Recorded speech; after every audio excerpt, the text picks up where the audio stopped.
31 avgustda Belarusyň häkimetleri iş taslaýyşy guramalaşdyran toparyň liderini türme tutulugyna hökm edip, häkimiýetiň geçişini utgaşdyrmagy maksat edilýän oppozisiýa geňeşiniň ýokary derejeli agdatyny tutsak etdi. Bu awtoritar prezident Aleksandr Lukashenkanyň oppozisiýany batyp ýatyrmak üçin eden soňky finansiýy boldy.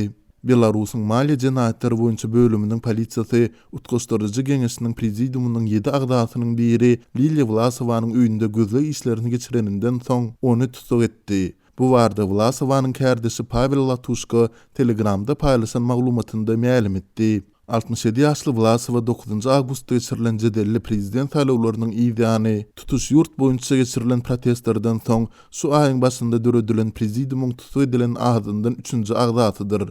Bas prokuratura geňesi bir kanun ýolu bilen häkimiýeti basyp almak tinasygynda aýplap, jenaýat işini gozgandan bäri prezidiumyň 2 agdaty 10 günlük türme tutulugyna hökm edildi. Mundan başga da geňesiň 7 agdatynyň ağzyndan 6 toragy çekildi. Bu ağırlykda Belarus Kali zawodynyň iş taşlaýyş komitetiniň egindis başlygy Anatoliy Bokun ruhsatsız protesti guramalaşdyrmakda aýplanyp 15 gün türme tutulugyna hökm edildi. Dünýädäki Kali dökünleriniň 5-den 1 bölegini emele etiren döwlet eýçiligindäki bu zawod ýurduň etaty girdeji çeşmesi hasaplanýar. Mundan 2 hepde ozal zawodyň we döwletiň eýçiligindäki beýlik detgalaryň işçileri saýlaw netijelerini protest bildirip iş taşlaýyş yglan edipdiler. Bu Lukashenkanyň häkimiýeti üçin ozal görüp eşidilmedik garşylyk boldy. Belarus Kali zawodynyň iş taşlaýyş komitetiniň medeniýet wekili Gleb Sandersyň AP habar agentligine aýtmagyna görä, howpsuzlyk güýçleri işçileri iş taşlaýyşdan ýüze urmagy basyş edeninden soňra häzirki wagt Kali gorlaryndaky işler gaýtadan ýola goýulypdyr.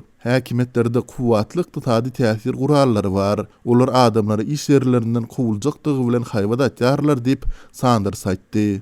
Bu okunyň tutsak edilmegi bilen birlikde geçen hepde Minskdäki beýlik 2 möhüm senagat ýetgasyndaky iş taşlaýyşlary guramalaşdyran liderler hem taklanypdy. Premier ministriň ornbasary Yuriy Nazarow 31 awgustda çykyş edip, ýurtdaky ähli möhüm senagat ýetgalaryndaky işleriň adatdaky tertibinde dowam etdirilýändigini aýtdy. Lukashenko 3 hepde bäri onuň wezipeden çekilmegini, ähli tiýatry tutsaklaryň boşadylmagyny we açyk aýdyň taýlawlaryň geçirilmegini talap edip geçirilen protestleriň arasynda hiç hili iglisik alamatlaryny görkezmeýär. Halkara ýazgarma we üzgünleşdirmek duýdurşlaryna garamazdan Belarus resmiýetleri oppozisiýany we mediany basyp ýatyrýarlar. Amerikanyň wekiller öýüniniň daşarat tanşyklary boýunça komitetiniň başlygy Elliot Engel we komitetiň ýokary derejeli agdaty Michael McGaul 31 awgustda beýanat ýaýradyp, ýakynda Belarus resmiýetleriniň dünýäniň etaat habar gulluklarının ağzından 17 jurnalistiniň akkreditasiýasyny, ýagny işlemek ixtiýarnamasyny ýatyrmak kararyny ýazgardylar.